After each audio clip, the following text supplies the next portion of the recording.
Nesta aula eu vou falar sobre escalas de distância extragalácticas, né? Não existe ao longo da história da astronomia, não existiu uma única forma de medir distâncias,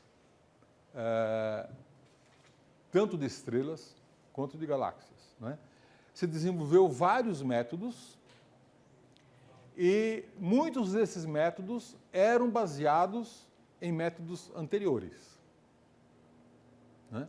Então, nós vamos ver rapidamente como é que se deu esse processo e quais são os principais métodos e as principais etapas envolvidas nesse processo.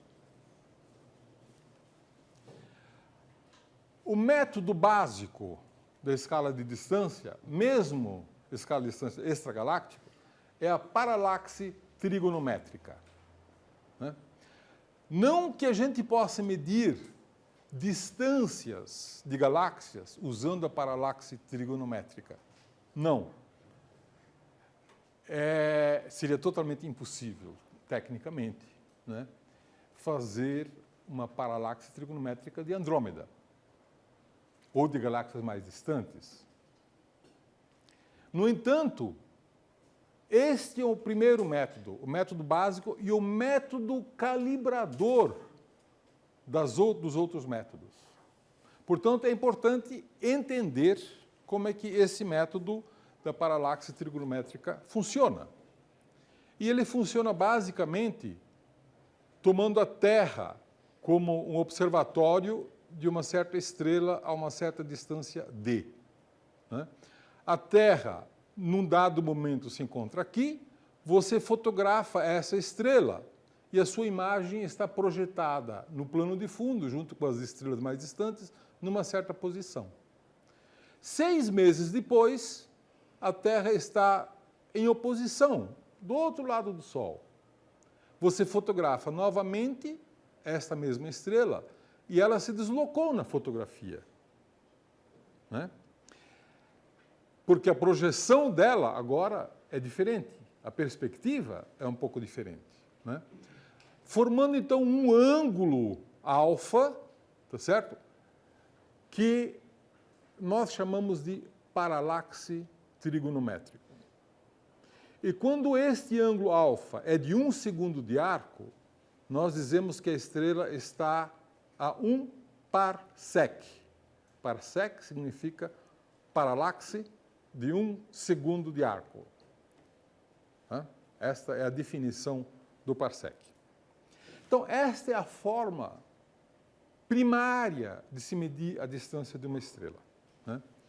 Bom, houve uma descoberta muito importante feita por uma astrônoma, uma mulher astrônoma chamada Henrietta Leavitt, de que certo tipo de estrela variável, chamada de cefeida, tem períodos pulsantes que estão relacionados com a luminosidade da estrela. Quanto maior a luminosidade, mais longo o período pulsante, né? A Henrietta Leavitt, então, descobriu que uma estrela pulsante pode aumentar e diminuir de brilho, e o período entre um pico e outro, o tempo que leva de um pico a outro, ou de um mínimo a outro, nós chamamos de período de pulsação, né? Aqui temos um período curto, de cerca de 2 dias. A cada 2 dias você tem um máximo, né?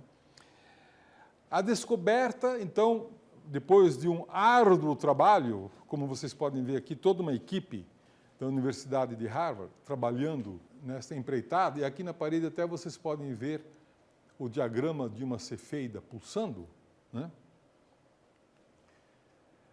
Mostrou, então, que ao observar muito bem certas cefeidas, você pode caracterizar muito bem o período dela. Esta aqui é a chamada curva de luz e o período é a distância entre um mínimo e outro ou entre o máximo e outro. E a descoberta da Miss Hewitt é de que a magnitude absoluta, a luminosidade, está relacionada com o logaritmo do período. Né? Essa descoberta foi uma descoberta de uma enorme importância para a história da astronomia. Foi com essa descoberta que se descobriu as galáxias, com esse método que se descobriu que existem galáxias, e que as galáxias se afastam de nós com velocidade proporcional à sua distância. Portanto, foi um método fundamental para a astronomia extragaláctica e a cosmologia. Né? Aqui nós temos uma correlação, um gráfico mais moderno desta correlação, onde nós temos aqui as cefeidas, e depois descobriu-se que no ramo horizontal estão as estrelas de denominação diferente, que são as R e R Lyrae. Aqui nós temos uma outra forma de mostrar conceitualmente essas duas populações. Estrelas cefeidas são uma classe, estrela R e R Lyrae são outra classe. E as cefeidas, elas têm uma relação que diz que a magnitude absoluta no filtro V, isto é, a luminosidade da estrela, está relacionado com o período medido em dias por esta fórmula aqui. Né? Bom, a primeira cefeida, a cefeida mais próxima de nós, que foi uma das primeiras cefeidas descobertas, ela pôde ter a sua paralaxe trigonométrica medida. E, portanto, a gente passou a saber qual é exatamente a distância dela. E, a partir daí, esse método pôde ser usado para determinar todas as outras cefeidas em termos de distância. Podemos medir a distância de cada uma delas. Por quê? Porque, uma vez calibrado o método, eu posso medir a magnitude aparente de uma cefeida, o fluxo medido, o período, e com o período eu sei qual é a magnitude absoluta, a luminosidade. Sabendo o fluxo aparente, a magnitude aparente, e a magnitude absoluta, a luminosidade, eu sei qual é a distância. Tá certo? Por uma relação muito simples, eu sei medir a distância se eu posso saber a magnitude absoluta e a magnitude aparente, medindo a magnitude aparente. Né? E a magnitude absoluta eu obtenho da relação período-luminosidade, através daquela fórmula que eu acabei de apresentar. Mas, em 1920, ainda se pensava que Andrômeda e as outras nebulosas espirais fossem parte da Via Láctea. Não se sabia que existiam galáxias como a Via Láctea. Imaginava-se, ainda em 1920, que todo o universo estivesse dentro da Via Láctea. Inclusive, houve um grande debate entre o Harlow Shapley e o Heber Curtis sobre a natureza das nebulosas espirais e o tamanho do universo. O Shapley, que havia determinado a forma da Via Láctea e a distância, o tamanho da Via Láctea, distância do seu centro ao Sol, defendia que o universo era apenas a Via Láctea. E o Curtis defendia que nebulosas como Andrômeda eram outras galáxias semelhantes à Via Láctea. Isto ainda em 1920. E no dia 26 de abril de 1920, foi feito um grande debate entre os dois no Museu do Smithsonian. Né? Para vocês verem o quanto que isto é recente. Alguém pode se lembrar que, na verdade, a ideia de que as nebulosas espirais sejam ilhas no universo, assim como a Via Láctea, na verdade não era uma ideia tão nova assim. O filósofo Immanuel Kant lançou essa ideia no século XVIII, muito antes. Mas essa ideia não sobreviveu. Por que não sobreviveu? Porque não havia forma observacional de demonstrar essa ideia. Tá? E, portanto, ela não poderia ser verificada com o método científico. Vocês vejam que não foi a primeira vez que isso aconteceu, não é?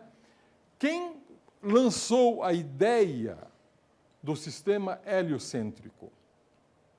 Nós todos dizemos que foi Copérnico, né? Que foi Copérnico. Na verdade, um filósofo grego chamado Aristarco de Samos propôs essa ideia no ano de 270 a.C. Então, essa ideia não é muito nova. E por que essa ideia de Aristarco de Samos não pegou, como diríamos nós? Porque não havia como demonstrá-la.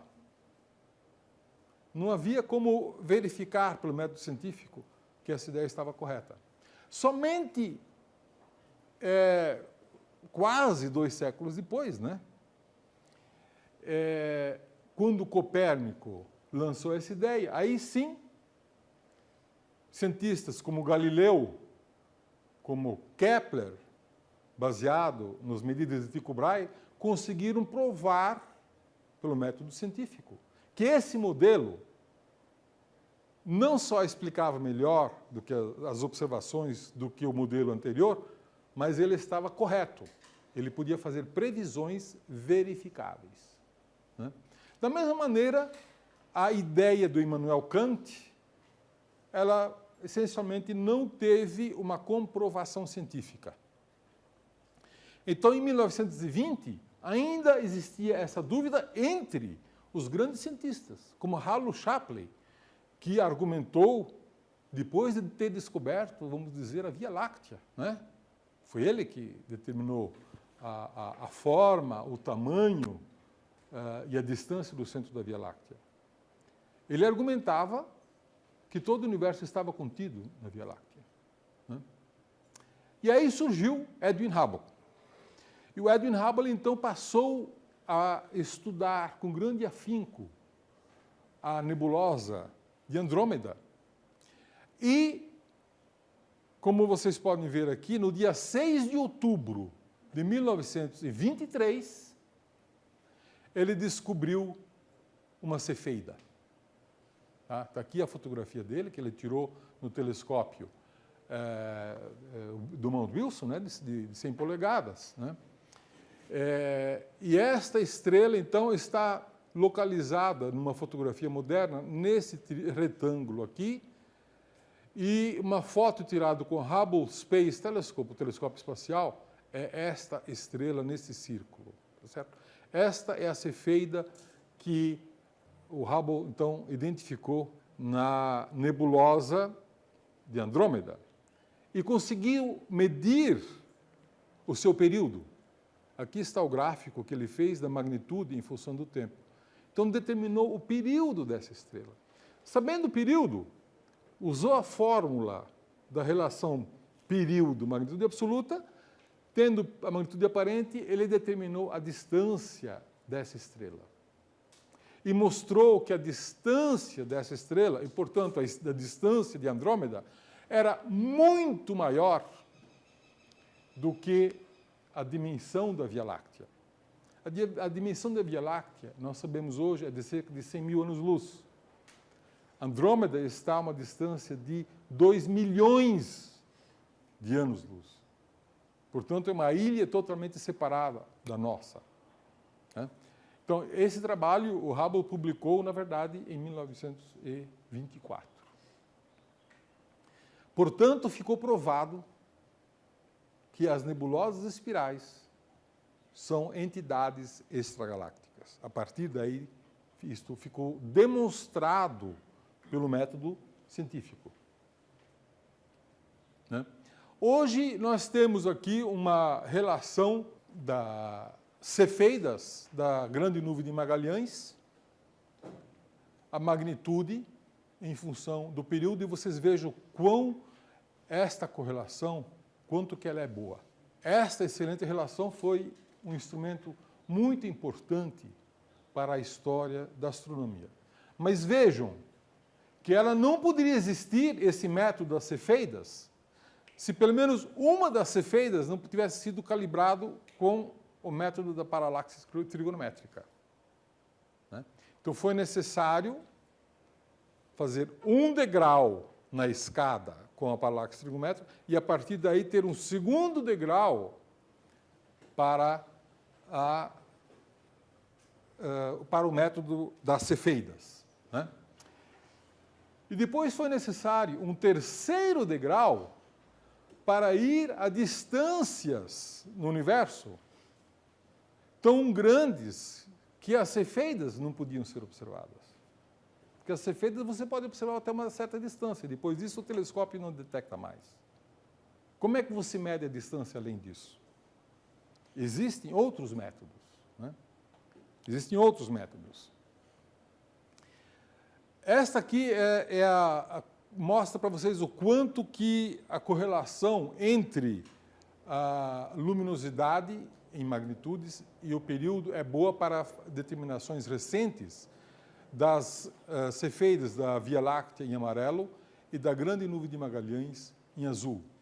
O quanto que esta correlação é excelente. Né? Bom, é sempre muito bom lembrar que as medidas do Hubble não foram perfeitas. Na verdade, imaginava-se na época que existisse apenas uma categoria de estrelas cefeidas, quando na verdade existem dois tipos de estrelas cefeidas. Né? Uma que nós hoje chamamos de as cefeidas clássicas, e um outro que nós chamamos de as estrelas W Virgens, tipo 1 de cefeida e tipo 2 de cefeida. A relação entre a luminosidade e o período é ligeiramente distinto. Né? E o que caracteriza essas duas populações, na verdade, é a composição química das estrelas. Né? A composição química faz com que surjam dois tipos diferentes. E isso causou, na verdade, uma confusão bastante grande que só foi resolvida por volta de 1952, né, quando se descobriu que existem dois tipos de estrelas cefeidas e que estão muito próximas aqui no diagrama HR.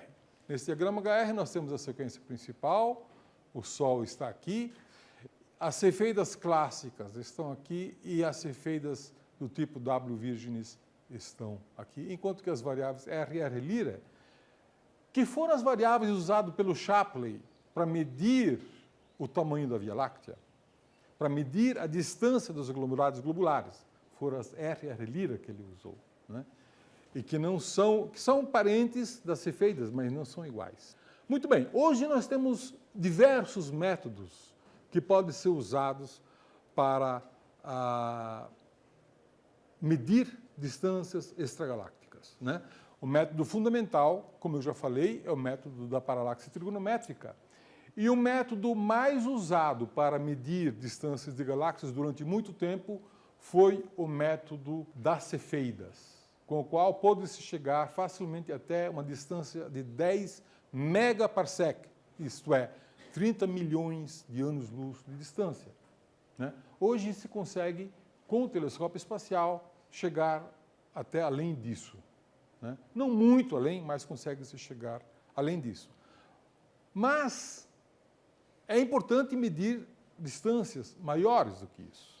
Né? E para isso passou-se a usar outros métodos, como, por exemplo, o método da estrela mais brilhante de uma galáxia. Então, se supõe que a estrela mais brilhante de uma galáxia, todas elas tenham a mesma luminosidade. Então, com isso, você consegue fazer uma estimativa da distância de cada galáxia. Né? Não é um método muito preciso, mas, às vezes, é útil quando você não tem outro método. Né?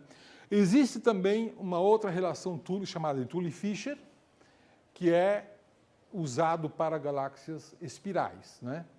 E que diz que a magnitude absoluta de uma galáxia, a luminosidade de uma galáxia, está relacionado com a velocidade de rotação. Tá? Então, se você mede a velocidade de rotação, você sabe qual é a luminosidade da galáxia. Como você mede o brilho aparente, você pode determinar a distância. Esse é um método muito utilizado e bastante preciso, chamado de método de Tully-Fisher.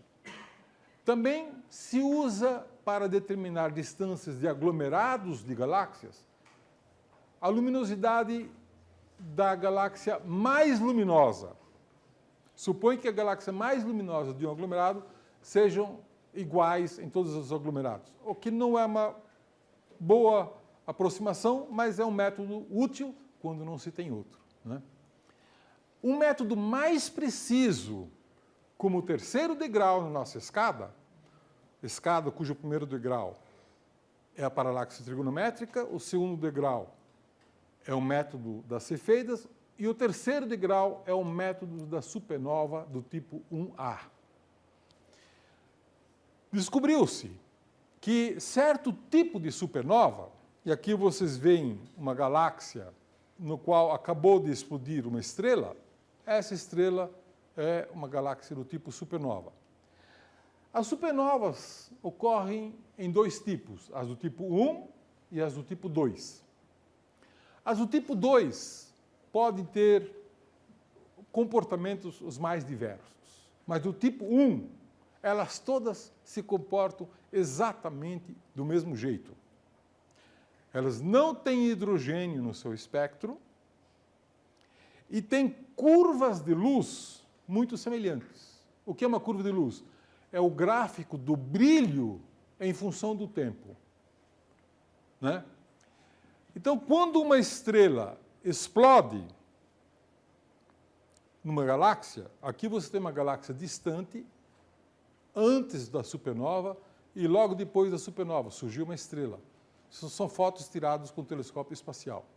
Uma outra galáxia aqui, antes da explosão e depois da explosão, né? E aqui uma terceira galáxia e com o surgimento de uma supernova associada. São galáxias extremamente distantes, só puderam ser fotografadas pelo telescópio espacial, né?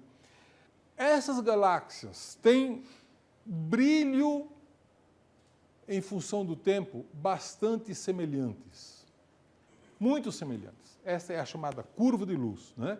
O brilho em função do tempo. Se você pegar e imaginar que você possa normalizar cada uma dessas supernovas para a mesma distância, você pode colocar todas essas supernovas, né, num gráfico só. Você sabe qual é a distância pelo método da cefeida.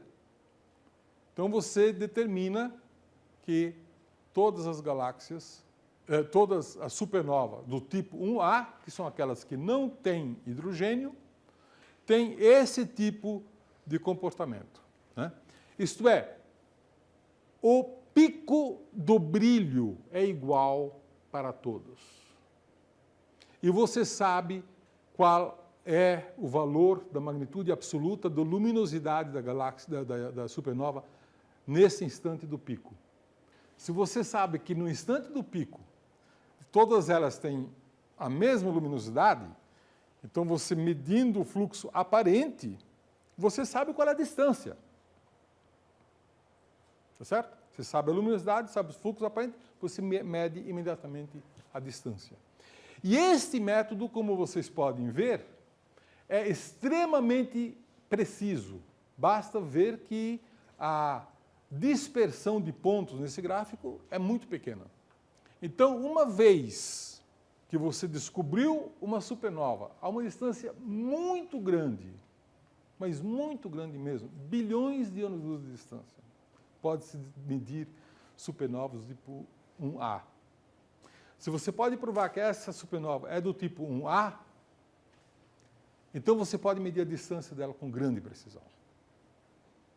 E com isso, você pode chegar a distâncias realmente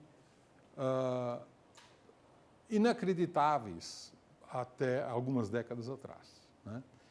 E este método foi essencial para se descobrir a existência da energia escura. A existência da energia escura foi provada usando-se este método aqui da supernova do tipo 1A, que mostra a enorme importância dele, né? Mas essa supernova, a supernova tipo 1A, elas só podem existir como método porque existiram dois métodos anteriores. O das Cefeidas, e o das Cefeidas só pode existir por causa da paralaxe trigonométrica. Então é uma escada. E é importante a gente sempre se lembrar disso, de que as distâncias extragalácticas têm diversos métodos, um método baseado em outro método, né? Alguém poderia se perguntar o que faz com que todas as supernovas do tipo 1A tenham exatamente o mesmo comportamento. E as supernovas do tipo 2 não têm exatamente o mesmo comportamento. As supernovas do tipo 2 são ricas em hidrogênio. A gente sabe hoje que elas vêm da explosão de estrelas de grande massa. Mas as estrelas de grande massa podem ter massas muito diferentes. Pode ter 10 massas solares, 20 massas solares, 30 massas solares, e dependendo da massa, a explosão vai ser diferente, né? As supernovas do tipo 1A, elas todas ocorrem quando uma anã branca atinge um limite, que é chamado limite de Chandrasekhar, que é de 1,4 massas solares. Aí ela explode porque uma anã branca deixa de ser estável. Portanto, ela explode quando atinge esse valor. Então, sempre que uma anã branca atinge esse valor, explode. E, portanto, a explosão sempre ocorre sob exatamente as mesmas condições, né? E, portanto, o resultado tem que ser idêntico. Não importa em que galáxia que ela vai ocorrer. E, portanto, o método da supernova do tipo 1A é uma espécie de método da vela padrão. Você tem velas exatamente com a mesma luminosidade. Então, se você distribui essas velas ao longo do campo, você pode determinar a distância exata em que ela se encontra, medindo o fluxo aparente. Você sabe exatamente o valor do fluxo absoluto, né? É uma vela padrão, né? Supernovas do tipo 1A são uma vela padrão extremamente precisa. E, portanto, tem uma enorme importância na astrofísica extragaláctica e na cosmologia. Na cosmologia, por quê? Porque, como elas são muito luminosas, elas podem ser vistas a distâncias onde nenhum outro método funciona, ou, quando funciona, é muito menos preciso. Não existe um único método, existem vários métodos, alguns mais precisos, outros menos precisos. Em geral, todos eles baseados em degraus inferiores, né? É a chamada escada da escala de distâncias extragalácticas.